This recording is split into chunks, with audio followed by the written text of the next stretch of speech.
Hello my friends and welcome back. Thank you very much for being with me again today. As you probably know, I hope, and if you don't, no big problem here. Alexei Navalny died while he was incarcerated in Russia. Obviously we have people who, without any evidence, point the finger at Putin just because, and this is their argument. Come on, we all know. But the problem is we don't know.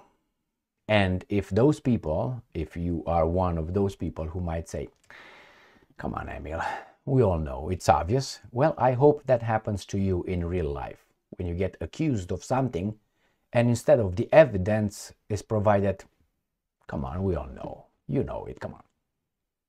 You will definitely not agree with that kind of evidence, I guarantee you that. You would say, hold on, doesn't work that way. So I would like you to pass the 8th grade and understand that a person not proven guilty is innocent. And in order to provide the verdict of being guilty, you have to bring evidence.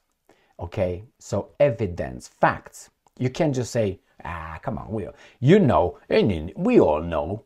It doesn't work that way, okay? So let's graduate the 8th grade and let's be a little bit of an adults here.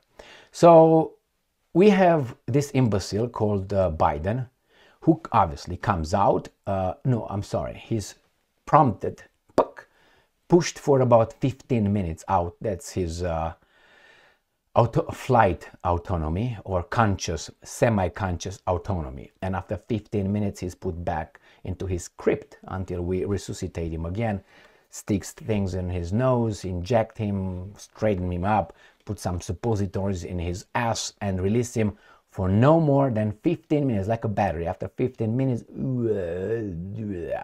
so this imbecile comes and says this. Biden says, and I'm quoting, Putin and his thugs caused Navalny's death. Now this is an accusation, this is a statement. This is an accusation. That is like I tell you, you are a criminal. You and your family or your thugs are a criminal. Well, if you are a person that has no, public standing or, it's an important person, you might not sue me for saying that without evidence. Because Biden's evidence are, come on, we know that. Okay, how? Confidential. And they hide. So this imbecile right here, he comes and says that. Well. Now, Putin is a public figure. He is a leader elected by his people.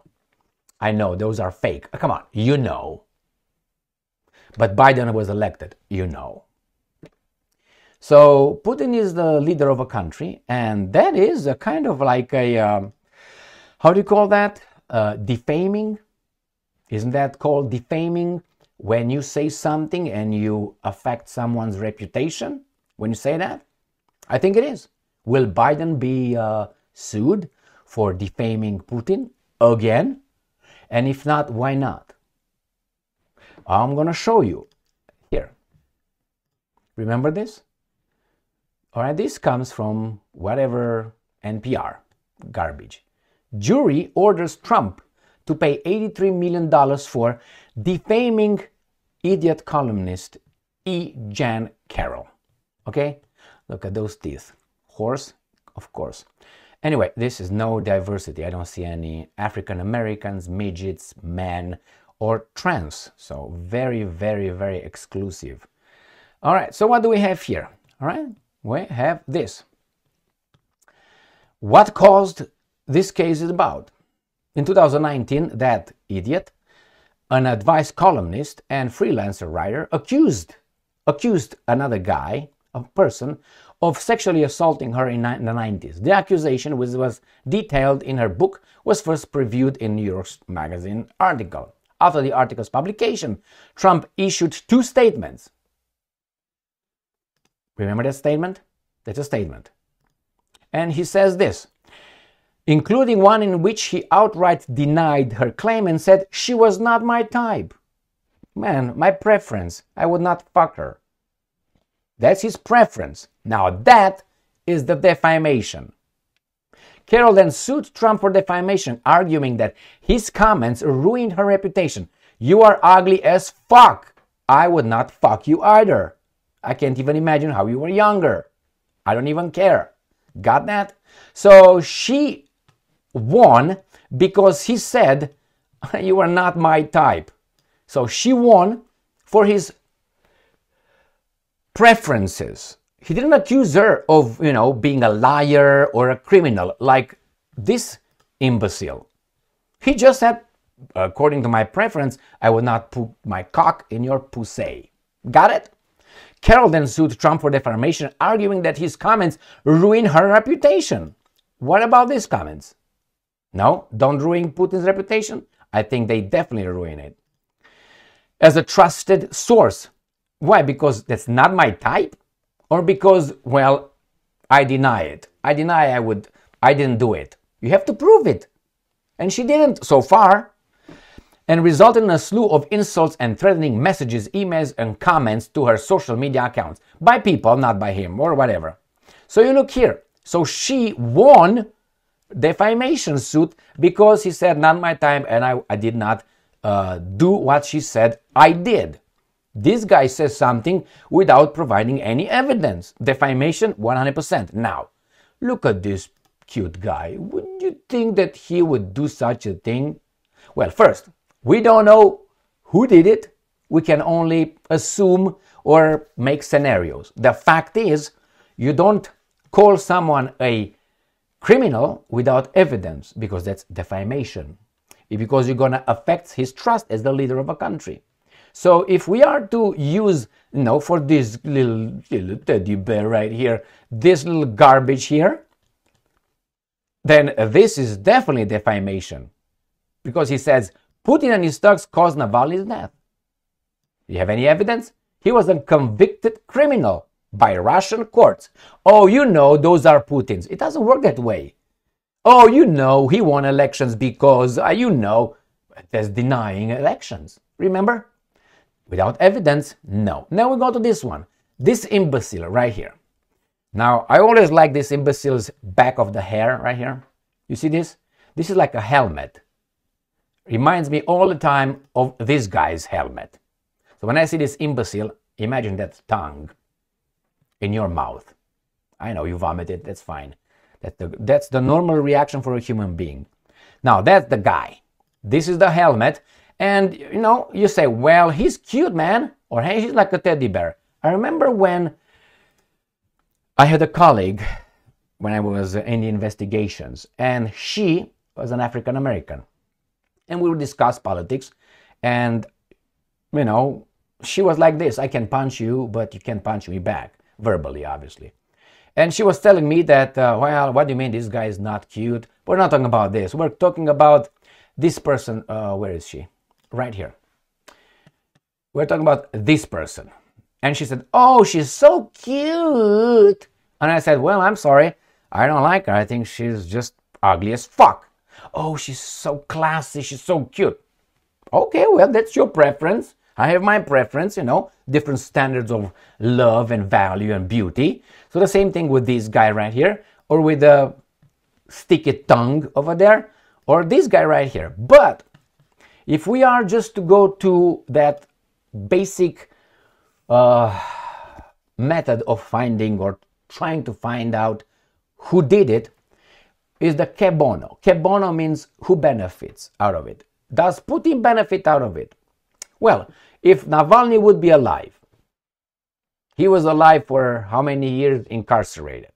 If Putin wanted to take care of him, he would have taken care of him before. What would be the advantage?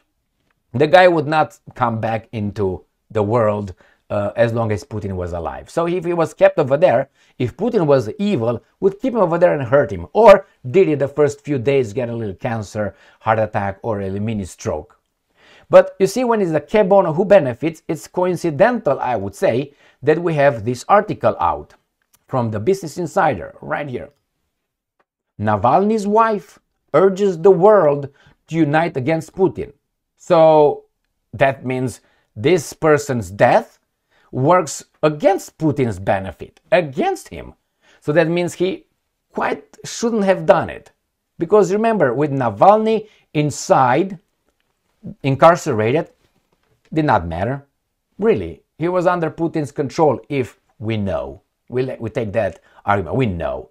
So for him, the guy over there, Putin was, eating his dinner, watching Navalny in his cell, enjoying himself. Because that's the way Putin, we're told, is. Okay, with evidence? No, but that's, everybody knows, and you know that too. Okay, so is that working in his interest when you have Navalny's wife coming and saying, the world should unite against Putin? Now, I personally don't really care, if that guy is alive or dead. I have nothing for, nothing against. Nothing. I really have nothing. The second thing, I know, and you know, to use their method, too little about this. And what we're told black and white, or let's say bad or good, nothing in between.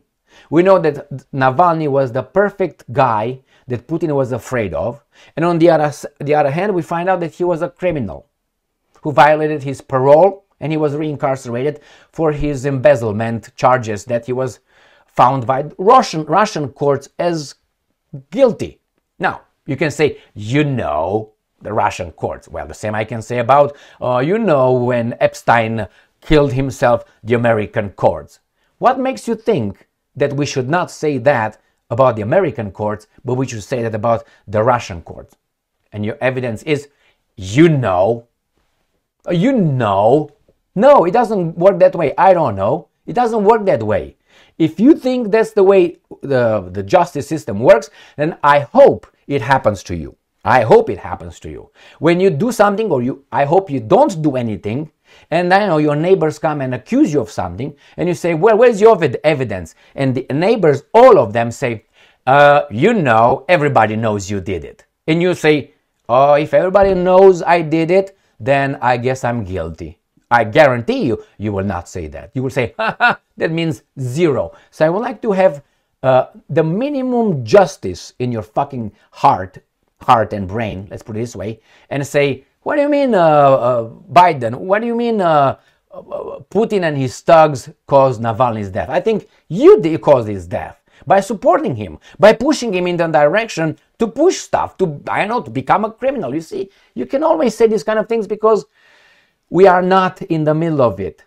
The only persons who really know what happened is Navalny and maybe a few others, plus probably the Russian government. That's all. Maybe some Americans know as well, but you and I, we're told what's beneficial for the two sides. Russian government side or these thugs that employed Navalny to create something in Russia. As I said, I have nothing for or against Navalny. He died at 47, that's terrible. But I have no control. Maybe the Americans killed him. So we have Navalny's wife come and say, hey, Putin, we all have to unite against you. Do we know that? No, I don't know that. Remember, there's going to be an investigation. An investigation is going to be conducted by the authorities under which he was, incarcerated, responsible. There's the Russian authorities. No? Again, if you come back to I hope it happens to you. Definitely. And I hope you go to jail for that. But by people saying, we all know you did it. And when you ask evidence, our thing is the evidence. Obviously, you will say, no, I don't want that to happen. I mean, probably, anyway. That's the way it is, my friends. So Biden says Putin and his thugs caused Navalny's death. Now, that's defamation. Everybody's going to sue that guy? No. Why?